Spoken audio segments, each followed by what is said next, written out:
Al principio creíamos que como en la capital de nuestra natal Cadopia, podríamos ser esclavizadas por cualquier hombre con título.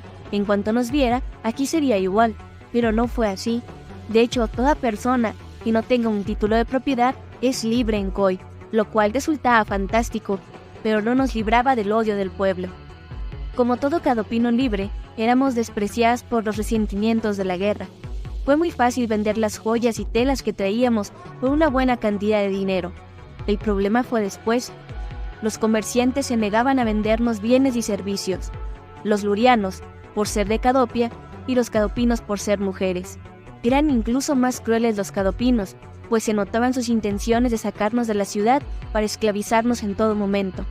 Teníamos una bolsa con suficiente dinero para comprar una casa pequeña, pero se acercaba la noche y no teníamos que comer, ni dónde dormir, y nadie nos quería vender nada.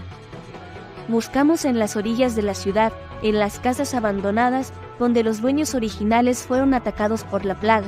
Iluminamos bien con leña encendida alrededor y buscamos el rincón menos húmedo para pasar la noche. Haber vendido el lino y la seda fue mala idea. Pudo habernos servido para combatir el frío esa noche. Aún no había pasado un día y ya comenzaba a arrepentirme de haberme dejado llevar por la moral y bajar de ese barco.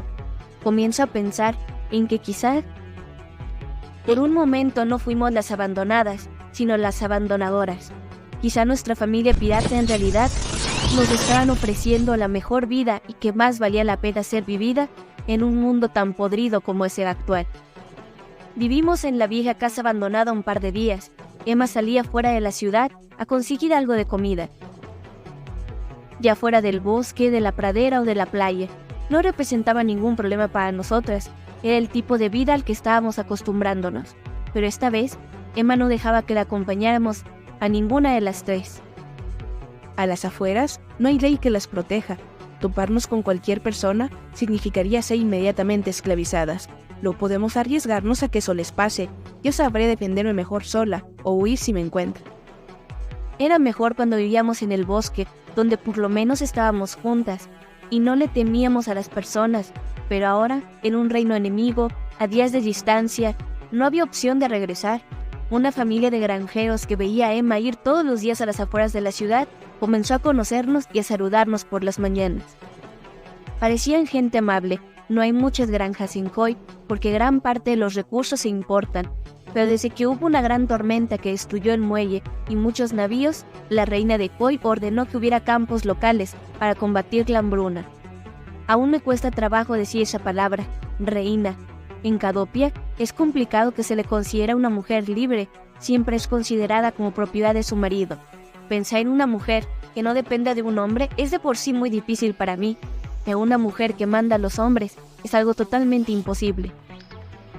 Mientras Emma salía a cazar o recolectar, yo no iba a perder el tiempo. Oculté mis cuernos y mi cola y me dediqué a caminar por los mercados, escuchando historias, conociendo cómo funciona la ciudad y robando las obras de las mesas de los bares y restaurantes.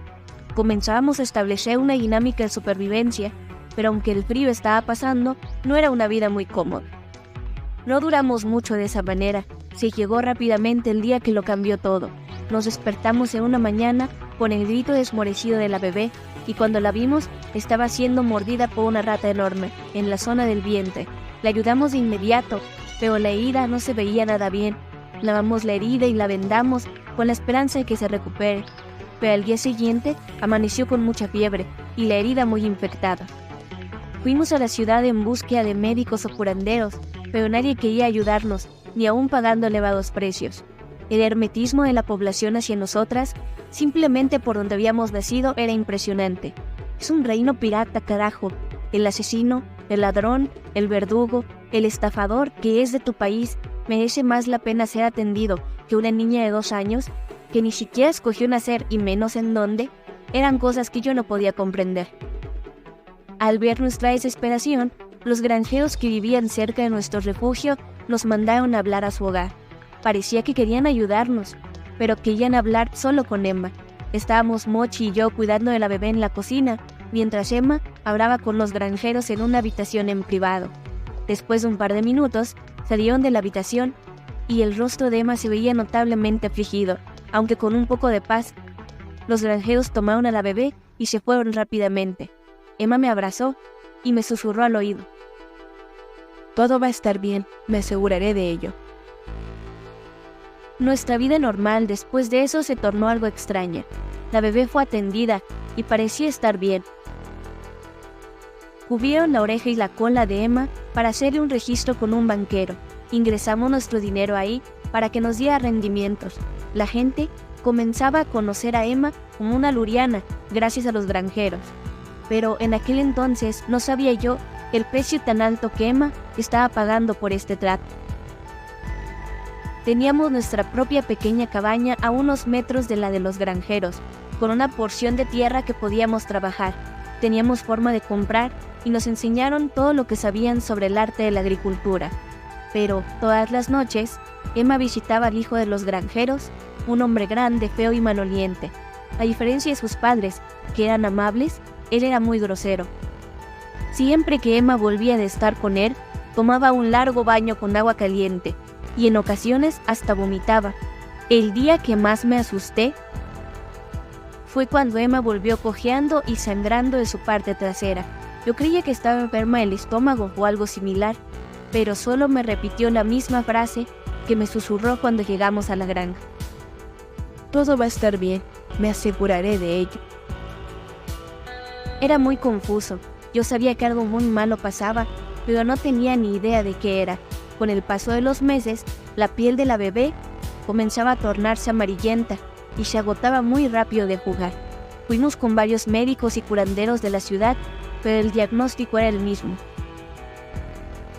Tiene la enfermedad amarilla, es absolutamente incurable, pero en poco tiempo comenzará a presentar mucho dolor y a vomitar sangre. Puedo darte medicina para evitar eso, pero no para salvarla. Le quedará cuando mucho medio año de vida. Es una infección que se transmite normalmente por la mordedura de roedores contaminados. Era posible que la bebé no llegara a su tercer cumpleaños. En Indicis se acostumbra a ponerle nombre a los hijos hasta que cumplen 3 años, porque la muerte infantil no es infrecuente por causas naturales, y de este modo, también el pequeño tiene la opción de decidir si le gusta o no el nombre con el que se le hablará toda la vida. Yo recuerdo que a mí me querían poner Mochi, porque así se llamaba mi abuela, pero no me gustó, y por eso lo volvieron a intentar con la siguiente hija, que para sorpresa de nadie, a ella sí le gustó, pero la bebé, que apenas comienza a hablar, puede que no llegue ni siquiera a escoger su nombre, y le tengamos que llorar a una tumba sin inscripción. Siguieron pasando los meses, y económicamente nos iba muy bien. Nuestra pequeña parcela daba mucho fruto, los cerdos engordaban, y la pequeña fortuna del banco solo crecía. A mediados de otoño, celebramos mi cumpleaños número 11, de una manera tan espléndida que me recordó al de Emma en el Caudinos. Los caменtos parecían funcionar, la bebé rara vez escupía sangre, y mientras no olvidara sus horarios para tomar su medicamento, no sentía dolor y podía jugar con nosotras. Pero la felicidad parece huir de nuestras vidas como si nos tuviera asco.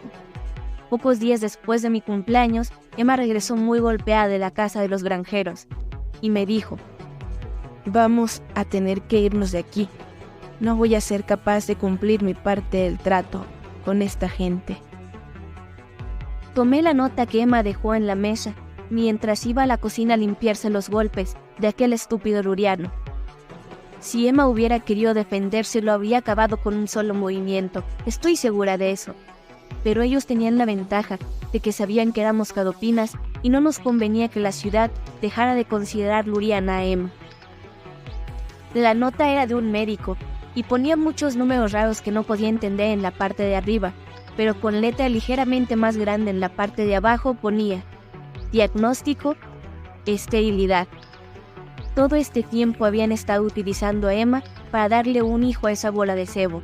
Realmente nunca nos estuvieron ayudando. ¿Qué vamos a hacer, Emma? Por suerte, el patán dice que al menos hasta aquí no le debemos nada, porque se divirtió lo suficiente conmigo en los intentos fallidos. Pero tenemos 2 opciones: ¿nos largamos mañana? ¿O firmas otro contrato tú y te espera que cumplas 13 años? Yo estaba horrorizada con la idea y llena de culpa de saber todo lo que Emma pasó para poderme brindar la tranquilidad de la que gozaba ahora. Emma era más que un mártir, era más que heroica. Yo no sabía qué contestarle, pero tenía ganas de aceptar el trato. Tenía que sentir que le pagaba un poco a Emma de todo lo que había sufrido ella por mí. ¿Por qué tan callada? Ni se te ocurra, los largamos mañana. Tenemos suficiente dinero para comprar otra granja similar a esta en otra parte del reino. Quiero que sea un lugar bonito, para que el alma de la bebé venga seguido a visitarnos. Solo pude abrazar a Emma y mirarla con admiración. Sin ella, no sé dónde estaría en este momento. Probablemente hubiera muerto quemada junto con mamá o en el primer día en el bosque. Así lo hicimos. Conseguimos una pequeña granja en las orillas de la ciudad donde aún estuviéramos a salvo de los maleantes y de la plaga. Antes de llegar el invierno, le pusimos varios nombres a la bebé, pero no parecía gustarle ninguno. Un día, antes de su cumpleaños número 3, lo escogió. Esperanza. Y a los pocos días, una mañana simplemente no despertó. La enterramos en una colina, junto a un árbol donde crecían muchas flores. Mochi ya tenía 5 años, y con todo lo que habíamos vivido, no había mucho que explicarle. Ya sabía cómo funcionaba la muerte. Y nosotras también.